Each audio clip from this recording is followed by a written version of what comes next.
Oh, interesting.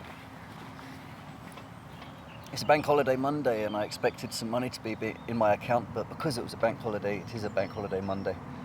There is no transactions, so I'm going to have to wait for tomorrow. So then I says to myself, I'm going to walk off and get some Ramsons on a glorious day.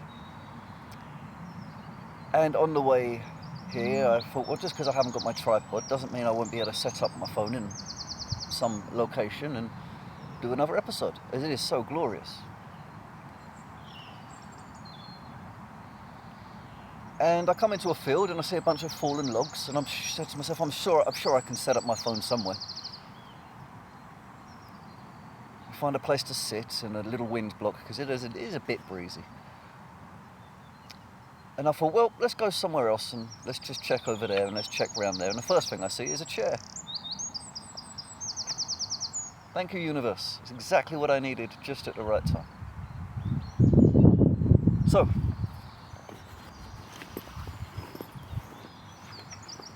I've spoken of synchronicities. There it is. I've spoken of synchronicities, moving in time with the universe. Now, a lot of people say when they get into spiritual stuff that there's 4 elements, you know. Technically, they forget ether, spirit. Earth, fire, wind, water, and spirit. But then they also forget time. Now, is time infinite? What is time other than man's recording of existence? Without man and man's consciousness, is there existence? Yes, there is spirit. And the universe is alive, and so is everything, really. Even things that appear dead have got spirit in them. Because spirit is everywhere and within everything. Therefore, time is infinite. So never forget time as an element to work with. The most wonderful and one of the most important elements is time. And time is spirit, and spirit is time. So there's the answer to what time is. And spirit is the ether, is everything, everywhere. Every breath we take it's not just the universe is here. Don't look up and see the universe. The universe is everywhere. It's everything. It made everything.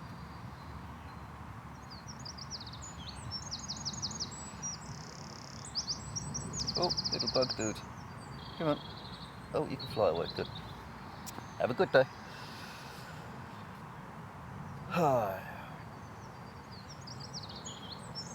I've still got a bit of brain fog over this full moon and the storms that the full moon brought, and the crazy spraying and breathing that in and the brain fog that gives. But I've had a massive pot of coffee this morning. I feel absolutely charged up as 2 ducks go flying by. It is a glorious day.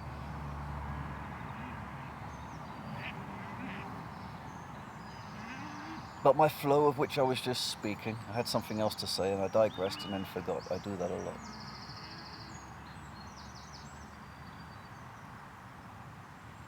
Yeah, there you go. I wonder if they'll be in the back shot.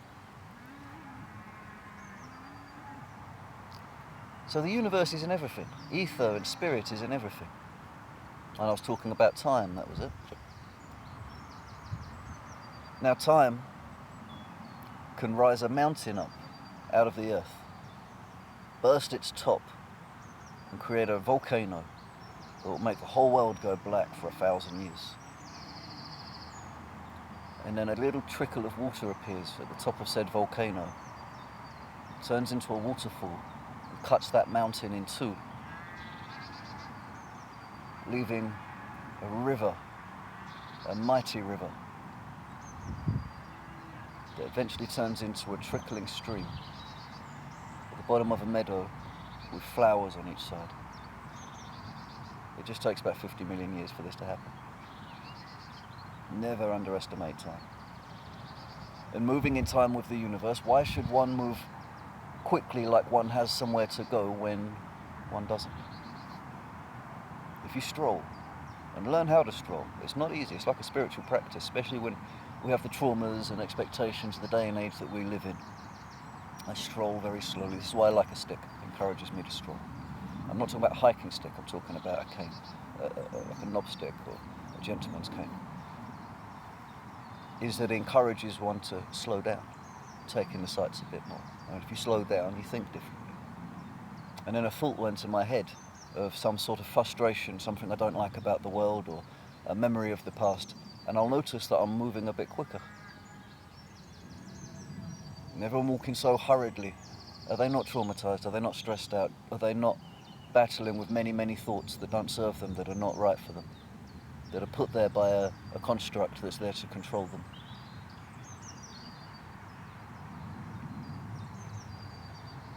You get whipped by your alarm clock, like I said before. The working man, the working woman get whipped by their alarm clock, woken up hurriedly, abruptly. It's not nice. And then you're running around, forgetting things, clumsy, and even if you're not, you're hurried and pressed. And then you have to travel to work. Some people have got to travel hours, along with all the other people and all their thoughts, trapped in a train or a traffic jam or a bus.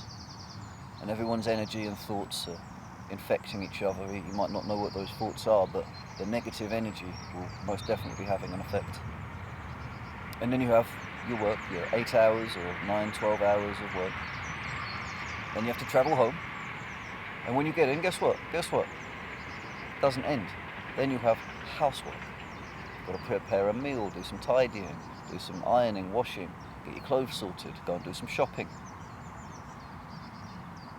Once all that's done, then you have your dinner. And trust me, I used to weight train. Eating takes a lot out of you, because after dinner you need to let your dinner digest. And guess what you do after that? You unwind. Well, if you unwind, surely that means you're wound up. And then, exhausted, you go to sleep, just to get whipped by your alarm clock again. And every bit of media and every newspaper tells you terrible things that are bad and worrying, and because this happens all the time and nothing's done about it, the hypnosis effect that I spoke of, and it's one of the latest observations I've made, is it's hypnosis. I'd question. If you guys are not ending your sentences with a question mark, something seriously wrong. And hear my words, start thinking and ending your sentences with question marks. Whole life will change when you do this. Why are all the films dark? Why are they made darker? Why are they all made dark? The first Harry Potter is a wonderful film, is the first Harry Potter. The second one's alright. The last ones are like 15s. Age rating, they're like 15s or something. Like, but what? And they're dark and twisted like thrillers. That's terrible indoctrination. That's really bad. And I think J.K. Rowling's an amazing author, but what happened with them films? Oh no, really dark, really twisted. It's supposed to be a children's film. That's like watching Spot the Dog or Sesame Street and it turns into a thriller. What the fuck? People don't question. Let's go along with it. I don't say that could be a problem. And it's dark. The theme is dark. Remember, the subconscious doesn't know a difference.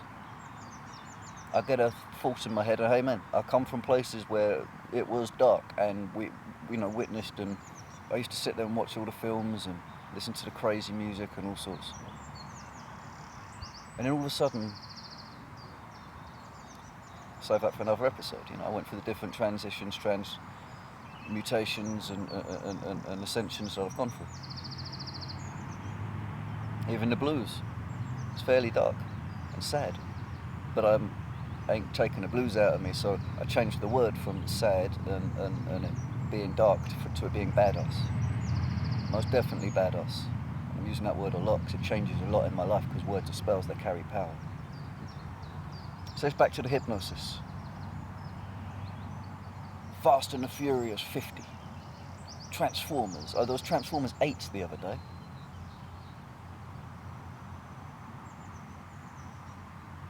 Remakes of old films again and again and again and again.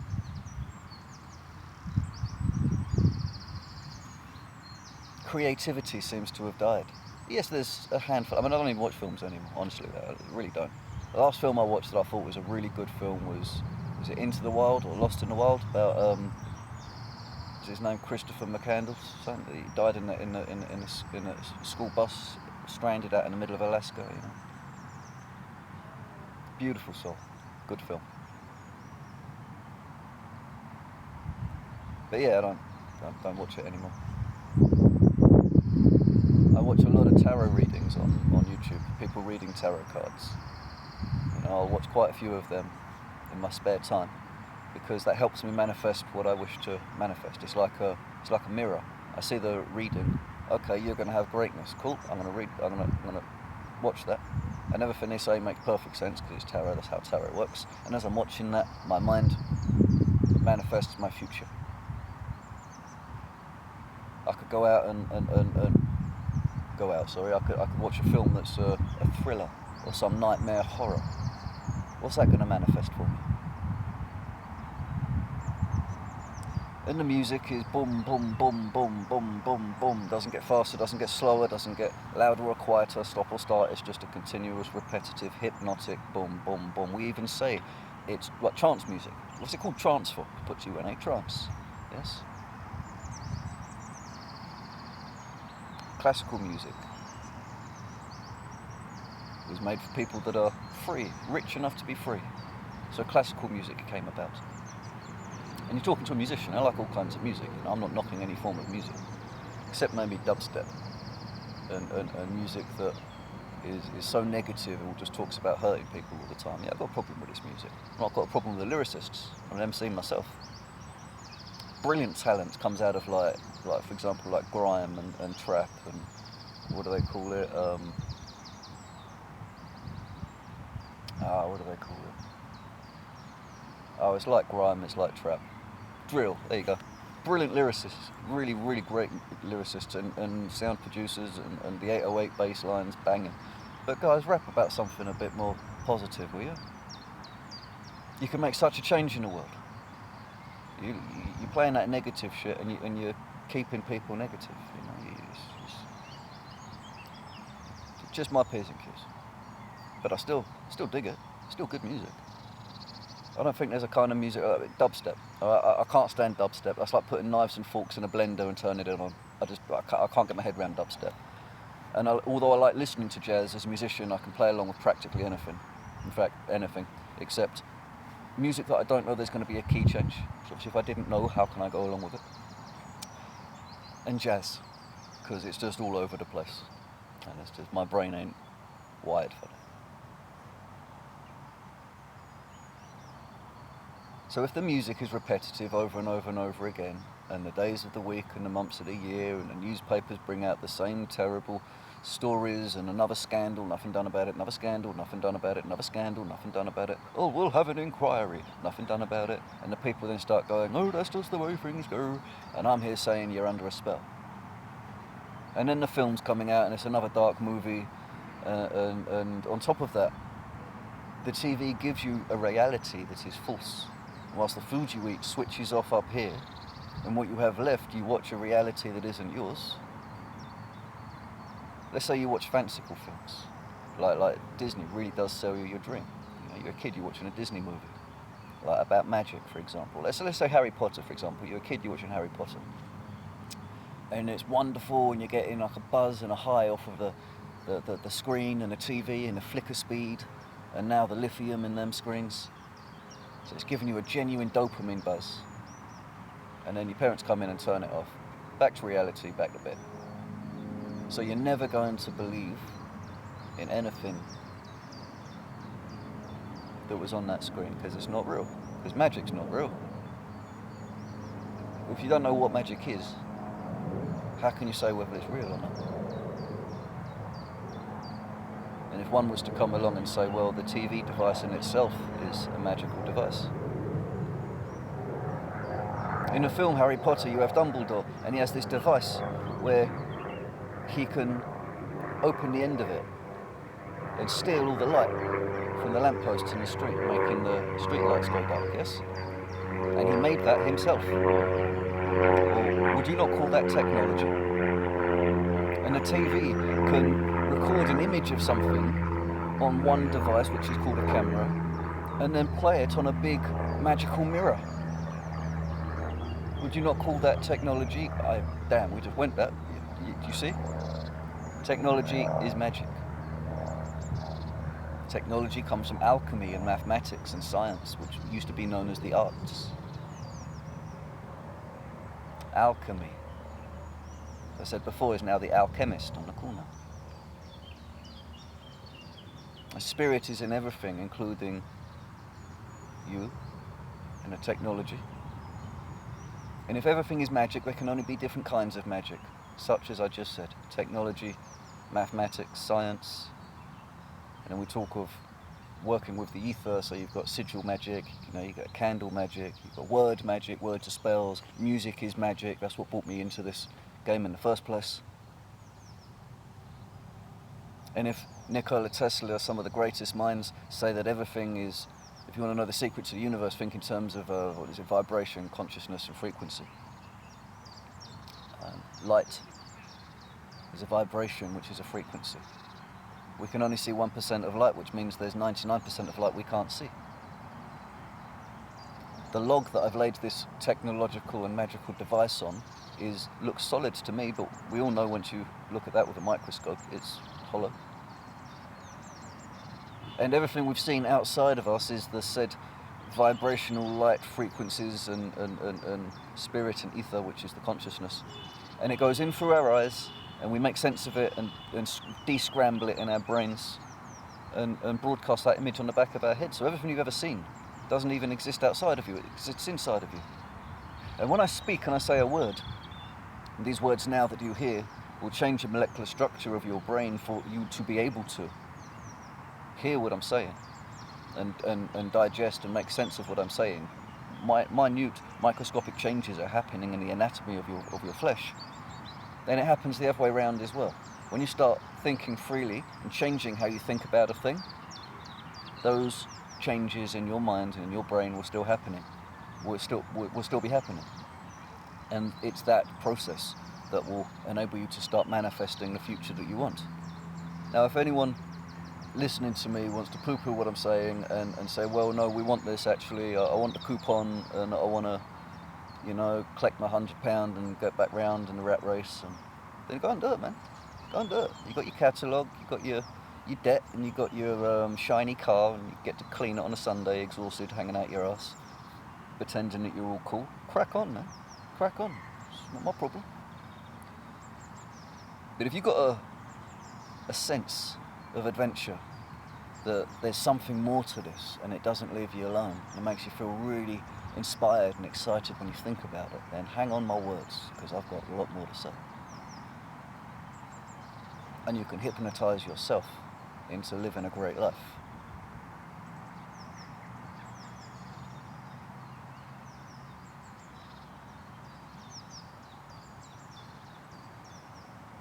Now, words are spells.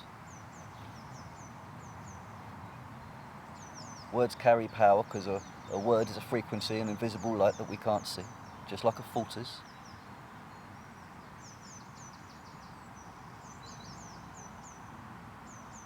And a mirror is a portal to another reality.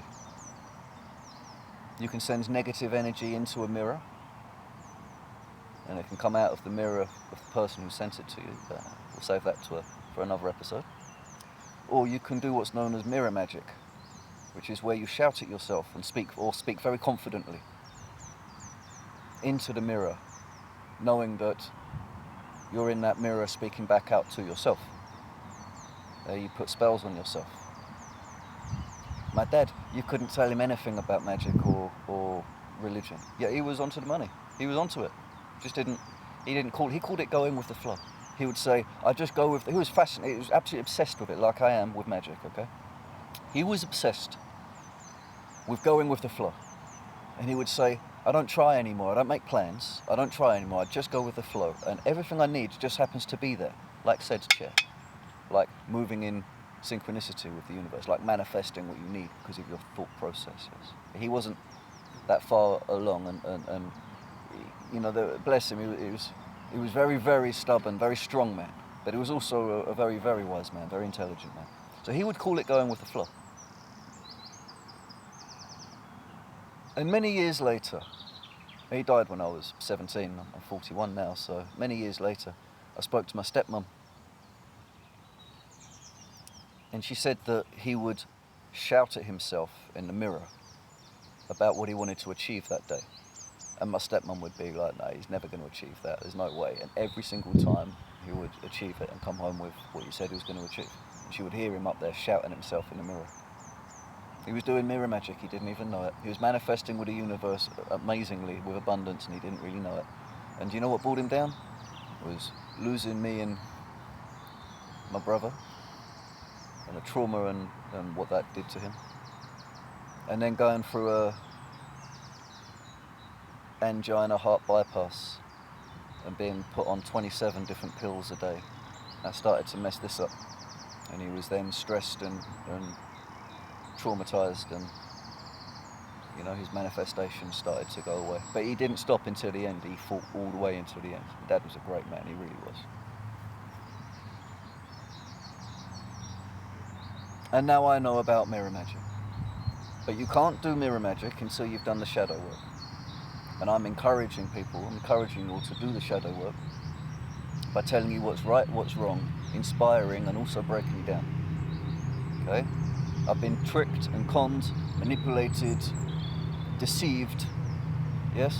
I've been full of shit. I've been an idiot. I've been pathetic. I've done so much for so many people, and I thought I was doing the right thing, and it made me pathetic and weak. Even though I'm sitting on a chair, this back bit's not very comfortable. It made me pathetic and weak, and I've had to come to terms with this because my dad taught me a very great lesson. Son, you're full of shit. So I admitted to myself, just sit on the edge of the bed and ask yourself some questions. There are questions you all know you should be asking yourselves, and you're going to get the answers. Listen to what your inner self says. And the results of said answers. It doesn't happen like you don't just sit on the end of your bed, ask a question and get the answer and poof, wonderful, it's hey presto, we're all right. It doesn't work that way. It might be a year or so, searching, struggling, breaking out of the old construct, and then you're stranded in the water for a bit before you find the new one. And even when you do find your new one, you're a novice and you know you can't go back. This is where you get ostracized a hell of a lot. And you take all the elements, because we're alchemists, you take the elements of trauma, loneliness, struggle, fear, hatred, everything. Because a lot of people are going to put you down when you go on this path. Jealousy and envy are one of the worst things, and it comes from the people that you might have looked up to. Because they see you breaking free from the control they had on you, or that you're starting to live a life that they wish they could live, but they haven't got the courage to.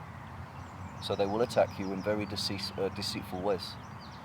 Yeah, I mean, it's sometimes it's deadly, right? So, and you've got to be ruthless. And also you've got to be ruthless when you're feeling weak and you're lost and you don't really know. This is where I come in.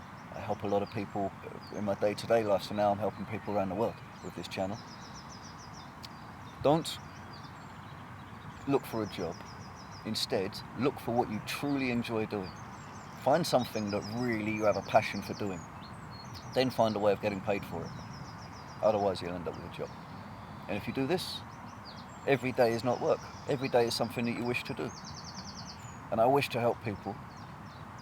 I wish to make a better world. I've got so much backlog of stories and adventures and different forms of knowledge I've learnt. And I'm getting more spiritual as the day goes by, and I'm learning more, I'm getting more downloads of knowledge practically all the time, and I wish to give this back, and I wish to be paid for doing this.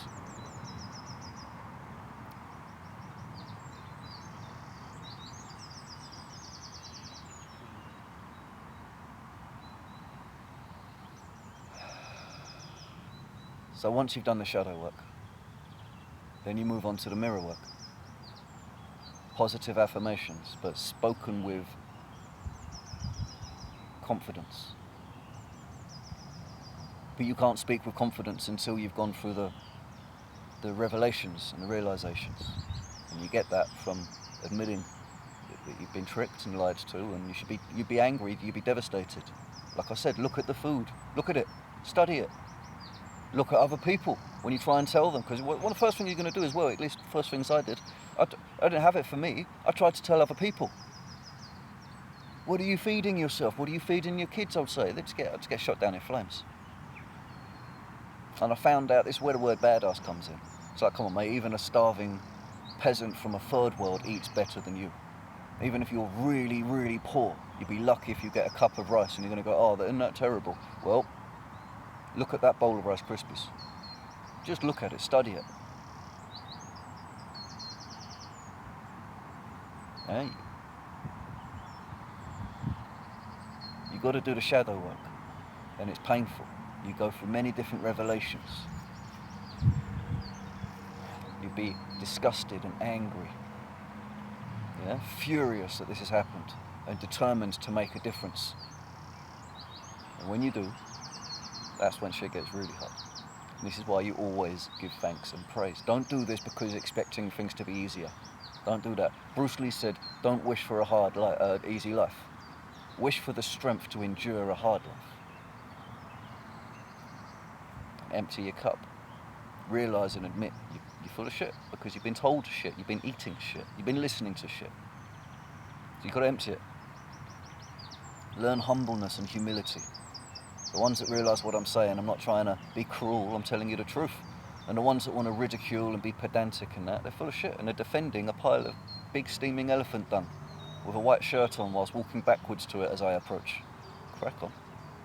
Good on you, you know. Are the ones that get rid of said shit and even realise that it's actually there for a reason. You can utilise everything for a positive effect. Spread it over your field, metaphorically, and watch all the fruit and flowers grow, and your vegetables be richer. Alchemise all that shit into something amazing.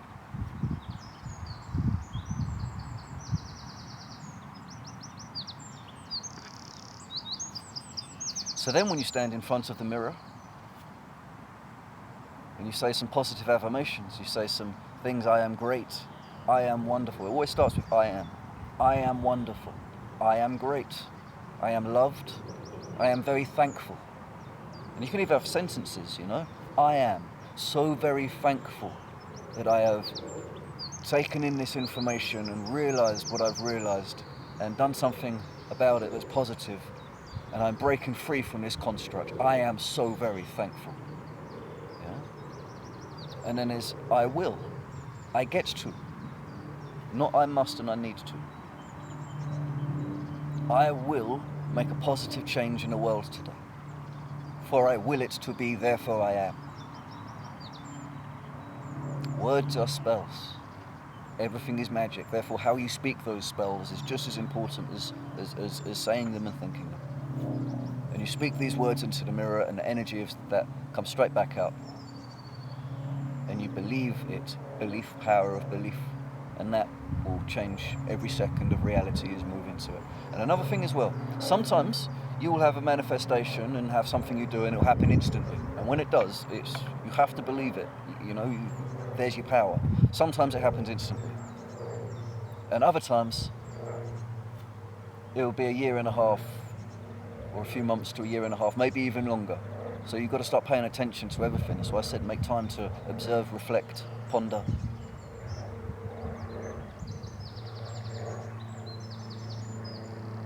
I've drawn things into a diary when there was no point writing anymore. And a year later, I'm scrambling through a box going, no, don't tell me, I can't believe this. Hunting for this old diary, and I pull it out and I look at the doodle that I drew. And then I look around me and I drew exactly where I was. Yeah? The subconscious sees everything that the conscious can't see. Subconscious is like a form of spirit that is in the spirit world that can see and do and predict and see into the future and the past and present tense and into people's souls and everything. Your subconscious is wonderful, the source of wizardry. Carl Jung said, until you make the subconscious conscious, you will be a victim of the conscious and call it fate. Yeah? And some people say, does destiny exist? Because if you can see into the future, which some people can, I have dreams of the future. Nice smell of ganja. That's a long way away. Then what is it? I don't like the idea that I have no fate, that I have no freedom. If there's fate, then I have no freedom. It's both. We're all fated to have freedom. And ultimate freedom exists, which means not just amazing things can happen or anything can happen, but also very, very tragic and terrible things can happen. So it's so important that there are people that spread a message of truth that may get passed down the ages and eons from father to son and mum to daughter, like it used to be before these changes happened. Do you know in China, at some point the government released these little red books, these little red tiny little communist books, like, you know, and they weren't phones like we got now, just these little books, little leaflet books, and this caused 2 generations of students to turn on their teachers, march them out and in chains, and some of them got killed. Imagine killing a good teacher who's teaching you good knowledge just because a little book came out, scrambling people's minds. What do you think these phones are doing? And if you believe something without any evidence and without thinking freely, you're literally under a spell, you're being brainwashed. If you're being told what to think, then you're being indoctrinated.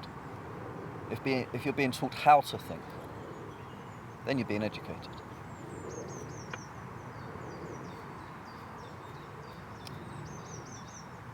And look for the formula. At the moment, if you get ostracized because you're thinking in a way that's free thinking, and you're encouraging other people to think freely, to change the norms, and you're getting attacked for it, then you know you're on the right path.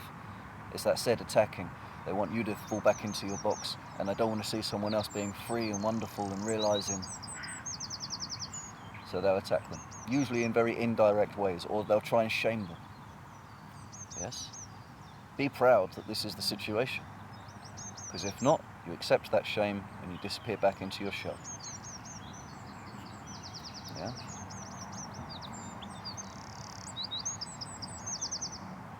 What was I ended on the last episode? Got a bit heated. What are people saying to shame each other? The latest where we shame each other. It's so ridiculous. Oh no, don't worry, it's not woo-woo, they go. Listen to the fucking state of it. It angers me. Oh my God, that angers me.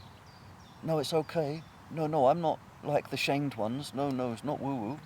Fucking idiots. Coward idiots. And these are people that they believe they're awakening up. Yeah, no, I'm on an awakened path. Oh, but it's not woo-woo. Oh, do some mirror work. Do some shadow work. Realise what I'm saying. Realise what you're saying even more so. Stand in front of yourself in front of the mirror and go, yeah, full of shit again. Laugh. Be free. Be proud. I'm the most woo-woo motherfucker out there. Yeah? Don't fuck with me or I'll put some woo-woo on your ass. Yeah? Easily done. You try shaming me. Be inspired. We need, as humans, someone to look up to. We need a leader that's worth following. We need someone to look up to, or a bunch of people to lead. This is how it works. This is humanity. The days of great kings that were loved by the whole of the country, rich and poor, because of the knowledge and the lessons that they taught, give us the teachings of His Majesty, have been replaced with people that put shame onto each other. And these phones, these devices, these technological, magical devices put spells upon people. And they run around going woo-woo.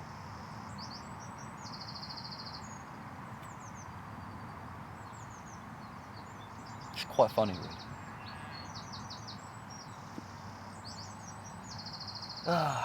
That sun's coming out. Beautiful.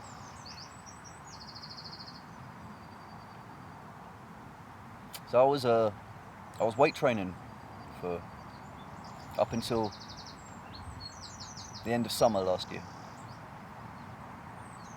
And I realised that I had a little wound on my face that was there since the summer, since the height of the summer, and it wasn't going away.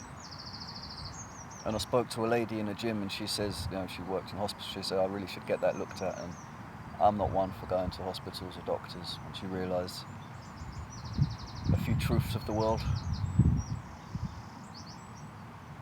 So I said, no, I'm alright. She said, well, if it's a wound that hasn't disappeared, you really should get that looked at. And admittedly, I was noticing that it wasn't going anywhere. So I went home and done a little bit of research and diagnosed myself with skin cancer in seconds. 20 minutes, didn't take long. Is it here?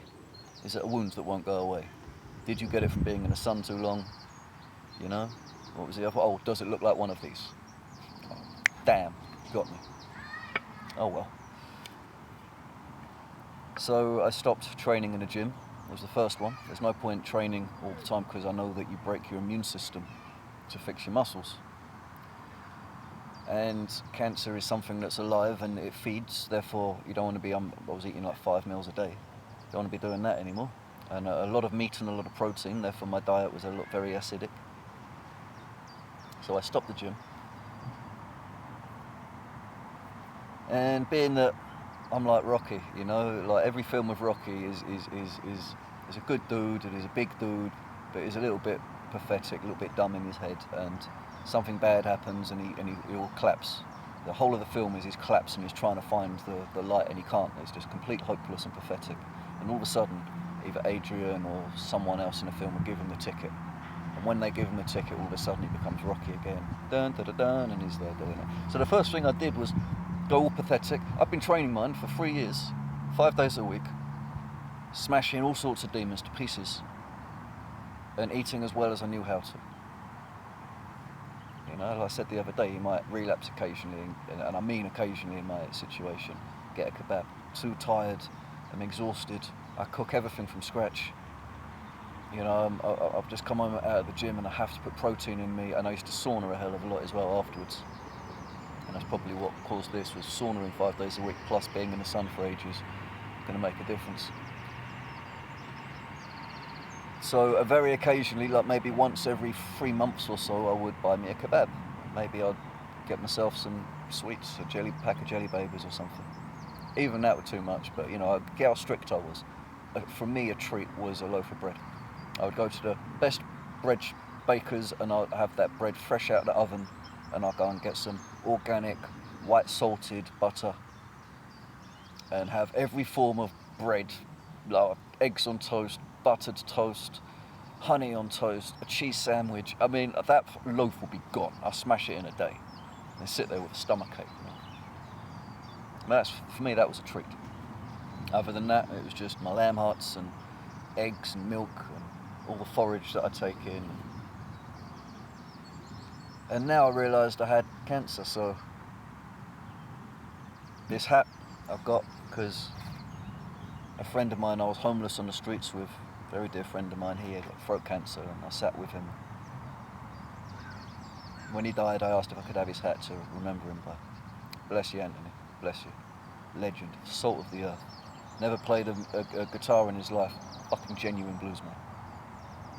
Lived it, walked it. Here's to you, my friend, and I wear your hat with pride.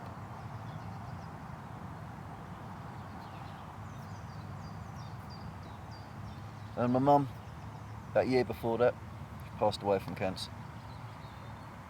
And the mother of my children, 6, 7 years before that, passed away of lung and brain cancer. So now it was my turn. And I went all Rocky, all pathetic. The first thing I did was go out and pick up a whole bunch of cigarette butts because I'm an addict of tobacco and I've quit. So every time I have a small relapse, which I don't beat myself up for, which is what I told you guys about any addiction, you've got to do this. Pat yourself up on the back and enjoy it, because you know you're going back. It's the mind, everything is up here. So I went out and I picked myself up a whole bunch of cigarette butts and asked people if I could have a cigarette or a pinch of tobacco. I refused to buy any, because once you buy any, the habit starts of buying more. But if you pick cigarette butts up and you ask people for, it's demoralising. And then you realise to yourself that you're an addict. So I did this. And I bought myself a whole bunch of weed. And I started eating things that I haven't given myself the liberty to eat for a long time, even though I knew I shouldn't be eating sweet things with cancer, because cancer eats sugar. There's me smashing tubs of ice cream and big cinnamon ice buns and stuff. And smoking weed with tobacco. And then all of a sudden I got up and I went, right, now we do. And I starved myself for nigh on 4 weeks. I went from ripped, Jean-Claude Van Damme in his heyday had nothing on me. I went from being bulky and ripped. I weren't bodybuilding big, but I was carved out of wood, mate. Carved out of wood. I carved out of fucking marble. Looked like a Roman warrior statue. From that to my face going skinny, eyes bulging. You know, my body went like rigor mortis, like stiff like a corpse, even though I'm obviously still alive. And I was doing a spoonful of like a tablespoonful of bicarbonate soda in the morning and a spoonful of bicarbonate soda in the evening. And I was taking coconut oil, black seed oil, pumpkin seed oil. I bought a course of ivermectin, and then I bought 6 odd tubes. I'm not telling anyone to do what I did. Disclaimer. I'm not telling anyone what to do. I'm not telling anyone to do what I did. I'm telling you what I did, and I'm very proud of it. So I bought 5 or 6 tubes of veterinary ivermectin horse paste. And that's for a horse, alright? It can kill you, so don't go fucking squirting that shit down your throat if you've got cancer. This is what I did. And I put some on the wounds before I'd go to sleep at night. And I'd squirt about that much, size of an eraser, like that. Wash it down with water. Once in the evening, once in the morning, whilst starving myself for nigh on 4 weeks. And I would also put in the daytime hydrogen peroxide and apple cider vinegar, and then mix bicarbonate soda with coconut oil and pack it in. Yeah, I'd treat it again and again. I'd leave that in there just for enough time for me to think, okay, time for another treatment. Wash it out and then put something different in, and I'd alternate those treatments all day, and then in the evening I'll be putting ivermectin in. And then sometimes I'd mix the ivermectin with a little bit of pumpkin seed oil and some bicarbonate soda. I would also have been dripping in loads, and I mean loads, of organic frankincense oil on a toothpick. I get a toothpick and split the end of my knife, so it's like 2 bits, and then get it like that, and then just second you touch it, everything that goes from the 2 drips like goes onto the. And nothing was making a difference at first, and when I really started starving myself properly, God, it was one of the most. I miss it really. It's strange. They say the closer you are to death, the more alive you feel. At one point, I went for a walk. I would go for a walk every day, and when you're starving, when you're skinny, starving, yeah, and your body's stiff like rigor mortis, like standing up, opening your arms, like it's just stiff. Your skin feels different. I could almost put my hand around my neck. And I'm walking around the hills in the dead of winter, where everything's muddy and slippery, and I'm getting blown around like a fucking leaf. Slipping in the mud, my legs would actually just collapse under me because there's no meat on them, and my hips were grinding. And I'm holding onto this staff, just focused in my mind. I'm just like, something about it. And I hear tell so many people have cured themselves, and there's doctors also saying that people have cured themselves and killed the cancer by not eating and just going on a water. Just nothing but water for 40 days. So that's what I did. And I've heard other people heal themselves by having a spoonful of bicarbonate soda in the morning and another one in the evening. So that's what I did. A tablespoon, not a spoonful. So that's what I did. And also I've heard many wonderful things about ivermectin. So also that is what I did. Diagnosed myself and cured myself. On one of these days that I was walking around the hills, I walked 7 miles. And I'll never forget, that was such a religious experience. It was an amazing experience. Something about, it says in the Bible, fast. And not only did I cure this cancer, but my skin looked really fucking amazing. And towards the end, I didn't quite manage 4 weeks. I think I managed, and I don't think, was it 4 weeks? That's 7, 14, 28. That's not even 40 days. I'm terrible with maths, really, I am. 14 and 14 is 2 weeks, so then you put that together and you've got 28. So that's 28 days, is 4 weeks. I managed just under 4 weeks. And towards the end, I was fantasizing about food. And then I gave in to temptation, and I'm watching home-cooked shows on YouTube. Starving, looking like a corpse. You flinch every 2 seconds to go and give yourself some food that you know you can't have. And at the time, most men would be out there watching porn. There's me watching ladies make cheese at home, or home-cooked farmhouse food. I'm there like, oh my God, you know. And I made a bunch of promises to myself that once I've got through this, I'm gonna eat this and eat that and eat the other. And through thinking freely and observing and contemplating, I come up with this. Muslims, they don't eat for a whole month for Ramadan. They might eat a bit of bread or something in the evening, but other than that, they don't actually eat for a month, do they? And it says quite clearly in the Bible, don't eat pork and fast. It says so right there.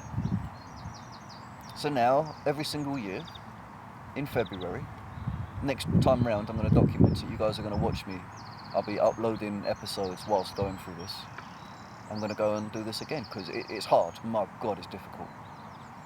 Really, really, really difficult. But I miss it. And if you can live a whole lifetime of living terrible, listening to what this evil system says you should eat, and all the terrible food and crap, and all you need to do is starve yourself for a month, and you just reset the clock. No wonder it says to do that in the Bible. No wonder Muslims do this for Ramadan. And if I wish to do it again, because I felt really close to the divine, and there's something about it that I miss, and obviously I wish to live and be as healthy as I can, then I'm going to do it again. And there's a reason for it. I'll say again, if you live a terrible life, you didn't know, you smoke, you drink, you eat the shit food and pork and whatever, and all of a sudden it catches up with you in your 30s or 40s, it catches up with you.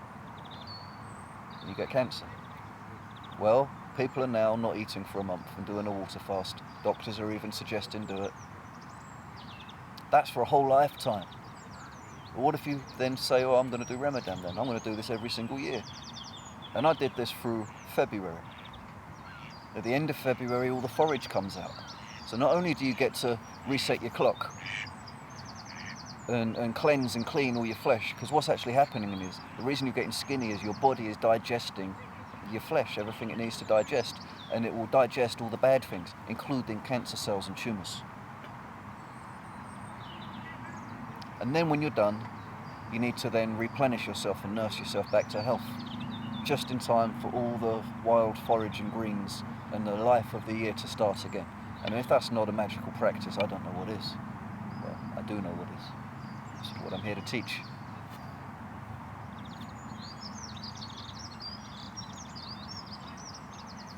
And you want to know about badass?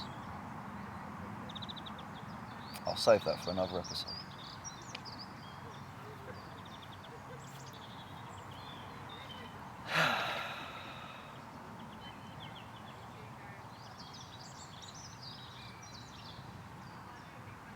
So, it's story time again. Well, I said I grew up in the south of France, in my dad's houses, and we would have tents set up in the houses because they were so derelict. But there would be a giant fireplace and tables full of great food and wonderful people. It's all out in the country, so there's a different way of doing things. And this is the best times of how I grew up. I say I grew up in France. I moved around a lot. Sometimes I grew up in, I'm in France. Sometimes I'm with my dad. Other times I'm down in the ghetto, but in a seaside town with my mama. So I moved around a lot. I didn't really settle. That's what I'm trying to do now, is settle. But my memories of these wonderful times down in the south of France. My dad had a friend. She was called Kate. She died now, bless her heart. And she would always be lucky, so lucky, to have rented yet another wonderful place to live. If it isn't some farmhouse, it would have been the east wing of a chateau, you know? Just to make you take care of the chateau, be a caretaker for it, and you get the whole east wing. I mean, wow. And we would set up tables, or there would be tables set up. This happened many, many times, but the point I'm making here and the best times that I remember is when, bearing in mind I grew up very quickly. When my parents split up, I went down to Seaside Town from the ages of 8.5 to 13. I've been shot in the eye and knives in my face, beaten up many, many times, drugs overdose, all sorts of stuff, sexually assaulted. I mean, I wasn't raped. I was very fucking lucky. My point, and then I was blamed by everyone. It's all my fault. And my anger problems, it's all my fault. So I hate everyone. Still do to this day. I don't discriminate. Fucking hate yous, and that's that. Now I know how to transform and transmute and ascend past. But at the time I didn't. So I grew up very, very quickly. Smoking by the age of 9, smoking weed by the age of 11. I got used to using psychology, using other people's fear against them so I ain't gonna get hurt.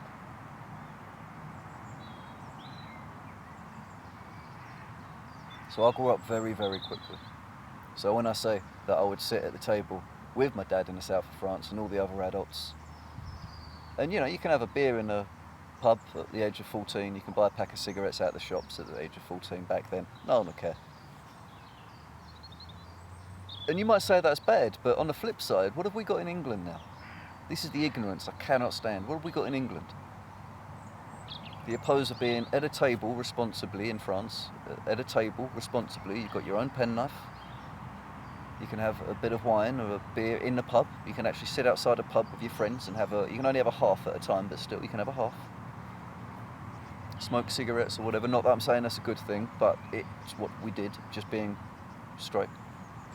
And you feel like an adult. And because you feel like an adult and you're encouraged to be an adult, you're responsible. Love my penknives. Love my penknives. Always got a good knife. I get paid tomorrow and buy myself a new pocket knife. Okay? A good knife is a good thing to have. And I eat with it and I forage and everything with it. Okay? And now it's a philosophy of life. I said before, I don't panic if I run out of money. I panic if I lose my knives or if I haven't got one. And from 14 to 15, I'd be like, and everyone would be like, oh, I've got this nice bit of hash, and I've got this nice bit of grass, and let's check this nice wine out. And you've got 3 or 4 tables end on end with loads and loads of people sat at them tables. The old men would be sat at the end of the tables to the right of the end, making vinaigrettes in a fork, in a cup with a fork. And you've got the women coming in and out of the kitchen, happy to be, with big bowls, different foods and meats and salads. Oh, wonderful times. Umpteen different bottles of wine all over the place. Children running around playing. It was just great life. And I'd be sat at that table. I'm saying, hey, just bought this new knife out the market. It gets passed around. Managed to get a nice bit of hashish. What do you reckon of this bit? Someone else gives me a bit of their bit. There's this wine that we've just got from the chateau, and we're very lucky to be able to get it. You'll get a little bit in your glass each, just a tiny bit, it's so nice. And the last bit gets saved down the end of the table for the old men. Put in a vinaigrette or turn into some red wine vinegar. And lessons were taught, and stories were told, and songs were sung. And you can be at that table for 3 days. You just go and sleep on the tiles of the chateau, everything's so hot. You wake up, go back out to the table, remove the net baskets, light up a cigarette, make a coffee. People start waking up again and you're back at the table again.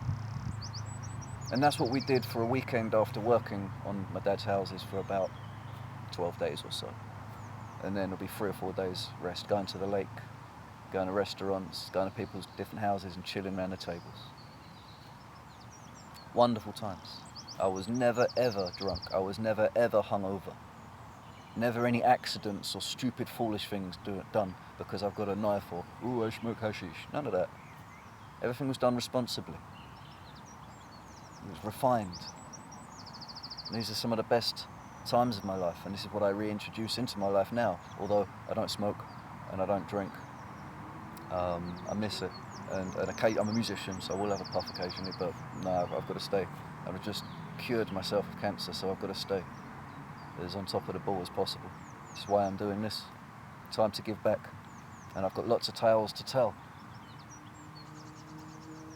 So when the holiday was over and I come back to England, I'm hanging around with other dudes that got no dads. And we'd be drinking giant bottles of whiskey and vodka and smoking bongs with crap hash that's got all sorts from boot polish to dog shit in it. And listening to music that tells you to do terrible things to people. And hanging with people and laughing at shit that you shouldn't laugh at. And friends dying, getting arrested.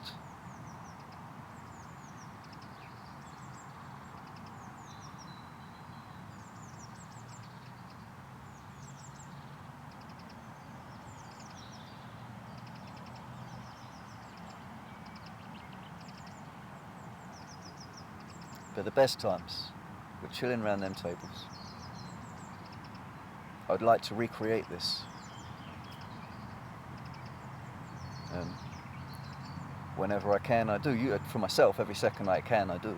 Most definitely. I'm off in a minute to pick them ramsons and whatever other forage that I can. And then I'll be going home and making me a vinaigrette dressing. Hard boiling a bunch of eggs.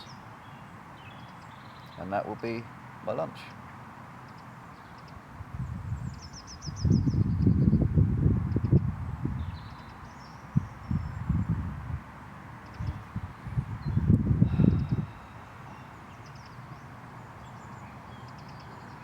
And you know, eventually when I did quit smoking tobacco, this is after my missus passed away. My children are living with me and my daughter was begging me to quit smoking. And I realised I should. She's saying, at the age of 7, she's saying, I've just lost Mum, I don't want to lose you. Okay. And I tried 3 days and I couldn't. Biting their heads off and felt terrible, beating myself up that I couldn't. I was about 32, I believe. A borderline 33, just before everything changed in my life. Bearing in mind, I started seeing 33 everywhere when I was 33. And anyone who knows about the numerology and synchronicity and so on, they'll know the importance of this. And I'd smoked since I was 9. I smoked weed since I was 11. And I mean every day. Smoked it, grown it. I mean, I've grown more weed than Bob Marley's ever smoked, guarantee you that one. And all of a sudden I've got to quit. And I just couldn't do it for the life of me. And I'm already half insane from everything that's happened. And it is possible to be driven mad. And I honestly, for the life of me, couldn't do it. 3 days go by and I'm relapsing terribly again. But every time I try and quit, because I've tried to quit, you say you're going to quit and it doesn't happen. This time it's my daughter begging me, pleading with me to quit. And then one day, I literally realised that everything was against me and it was so hopeless, yet I still had to. And I don't know why I did this. I fell to my knees and I looked up and I said, I would appreciate a little help here. And the very next day, I'm walking through a park with my children. And it was one of them days where it's not raining, but it's misty. And it's not cold, it's very humid. And there's just like a mist everywhere. It's everything was quite comfortably nice, you know. And I remember as I'm breathing in this something, it must have been some little fly or something, just hit the back of my throat. And I could almost taste a salty, bittery, but I couldn't quite to get it out, you know, it just landed there. And I was like, oh. And I guarantee you, man, on my life, by the time I'd got home, I already realised I was coming down with something. I said to my mum, you're going to have to look after the kids, man. I know I'm going to be ill tomorrow. I can already feel myself coming down, right? And the next day I was bedridden. This thing almost killed me. I was bedridden, okay? Temperatures of 100 and something, 102 or whatever, 104. I should be in hospital. My throat's closing down, too painful to swallow. I'm literally just laying on the side of my children's bed and letting saliva run out of my mouth. Even moving my jaw was too painful. and there's saliva, chunks of flesh and blood coming out of my mouth, right? And as I'm doing this, I saw a fly land on the plate that I'm dribbling on. And it starts lapping up this saliva with bits of flesh and blood in it. And I'm just like, oh mate, it sucks to be a fly. Well, obviously you enjoy, that's what you do. And I laid back on my back. And all of a sudden I heard buzz, buzz, buzz, buzz, buzz, buzz, buzz, buzz. I was like, what the fuck? And I looked back down on that plate and that fly was on its back, flying round in circles on its back, dying, because it had a bit of my saliva. A fly that will eat rotten dog shit and make corpses disappear was dying because it had a bit of my saliva, like violently. And I laid back and looked up at the ceiling and I'm like, I think I might be in a bit of trouble here. And then I remember my dad telling me years and years and years ago when I was a wee nipper that you've got an army inside you, and if you ever get really, really ill, you can talk to this army and you can tell it what to do and it will listen. And I said instantly, come on then guys, stand to attention, every one of you is a general speaking. We're at war. There is something now coming in and we've got to slew this, we've got to kill it, every one of you. Deaf soldiers, get on your horses, no prisoners. Yeah, the worst type of battle, the worst war, we will survive this. And I said to myself, we're not really going to quit smoking. Like I said, you've got to lie to yourself. We're not really going to quit smoking. We can't smoke. Your throat's shutting down and you're bleeding out your throat. There's no way you can smoke even if you wanted to. We have to survive this. We will survive this. And I asked my mum, because like I said, even from then to this day, I ain't one for doctors. Unless it's like dire straits and there's nothing I can do that's different. But 9 times out of 10, there's always a way to make yourself better. So I asked my mum, I went train spotting, I gave her a list and I said, can you get this out of the shops for me? Things like Onken yogurts, lemons. Honestly, there was a big list of stuff. I can only remember Onken yogurts and lemons. The yogurts because it's got good bacteria in it. And lemons to go with tea infusions, you know. Like I said the other day, called potions. And I remember drinking a pint or 2 of water. This was the process I'd go through. I was bedridden for 3 weeks. So I was drinking pints of water in absolute agony, like drinking glass. It was agonizing, and I was telling myself, you have to drink the water, you have to. No matter how it feels, no matter what, you have to drink the water. And then I would wrap up in a sleeping bag with a quilt round me and put a woolly hat on to create a sweat. And then just meditate on my armies fighting this battle and the fact that we will survive this. Don't care what happened, we will definitely survive this, I went. Right? And that was my day-to-day doings. Onken yogurts was the second that yogurt hit the back of my throat, my God, it's like a blowtorch. Horrible, man. And I was taking my mum's ibuprofen. And I didn't know, I was too ill and silly to not read the instructions. I think that they're the strongest ones you can get. I can't remember the milligram. I think they were like 200 milligram a pill, something like that. And there's me doing 2 of them twice a day. So in the end, I start bleeding out the other end also. I start bleeding out my arse. I'm bleeding out my throat and I'm bleeding out my arse. And I've just lost the missus to cancer. So obviously you can imagine what's going through my head. And I'm like, okay, all right. And I said to my mum at one point, because I realised that, I was like, okay, do I need to go to hospital? Is this cancer? And I started checking a few things and I read the packet and I realised I'm overdosing on the ibuprofen like by 2.5 times, 2.5-fold I'm overdosing. Right? I think you're only supposed to take 1 a day and I'm taking 4 a day or something like that. That's why I was bleeding out the other end. So I stopped taking all them and only took 1 a day. But that, of course, that stopped the bleeding down there, but that, of course, made my throat swell up even more because the ibuprofen was keeping the swelling in my throat down. And then I got to a point where I could barely breathe. And I said to my mum, I come down once and listen, Mum, I don't want to scare you, but if this don't sort out in 20 to 25 minutes, I'm calling an ambulance for it. But I don't want to scare the kids, so I'm going to have it called to the road behind us and I get into the ambulance because like my throat's closing down. I'm finding it hard to breathe and I can feel it swelling up even more. Luckily, things subsided and I carried on. And then one day, and I was having 3 or 4 showers a day, because I remember someone telling me if you ever quit smoking, you've got to shower all the time because your body pushes out a lot of the nicotine, and then that nicotine seeps back into the skin again. The skin breathes, and it seeps back into the skin again. So you've got to scrub yourself. You've got to have about 4 or 5 showers a day. Always wash that nicotine off as it comes out if you're quitting smoking. I remember someone telling me this, so I utilised this. So I was having 4 or 5 showers a day also. And I remember one day I got up, and I'm in the shower, and I suddenly stopped, and I just went, I'm back. It was a revelation. I suddenly was like, no, we're through the worst of it. I feel all right now. I got out of the shower, and I opened my mouth to look at the back of my throat. And all the back of my throat was red raw with blood. And there was a hole. I've still got a scar there to this day. There was a hole in the roof of my mouth, right up at the back. You could put your fucking thumb in it.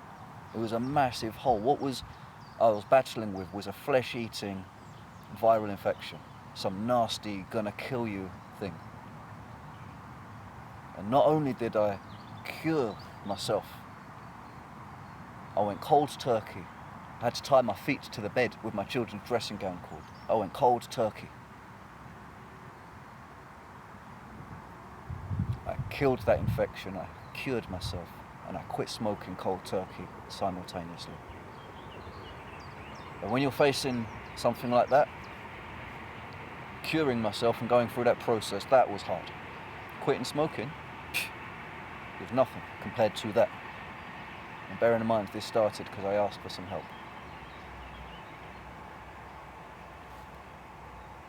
And since then, like I just said recently, I've also cured myself of cancer. I can still feel it a little bit, but I know now that every February I'm going to starve myself, and I still have another couple of plans up my sleeve that if it flares up or if I notice something else happening, that I'm going to do said treatments. So what you think is possible and what you think you're capable of, hear me now. It's never good enough, and you could have always done more. Learn that one. It's never ever good enough. We're humans, we can do anything. We're amazing, amazing. People say, oh yeah, it was good enough. And I really, really couldn't have done more, you know? Like, really? Did you pass out from exhaustion? No, well, it wasn't good enough and you could have done more. So next minute they come up to me and they go, oh, I passed out from exhaustion. Yeah, that was good enough, you know? Really, really couldn't have done more. Did you set an alarm to wake yourself back up so you can do more and then pass out? Oh no, well fuck off then. You can do amazing, great and wonderful things. Mirror work, shadow work. Everything is magic, words are spells. You're full of shit and I love you for it. A lot of love, guys. I'll catch you next time.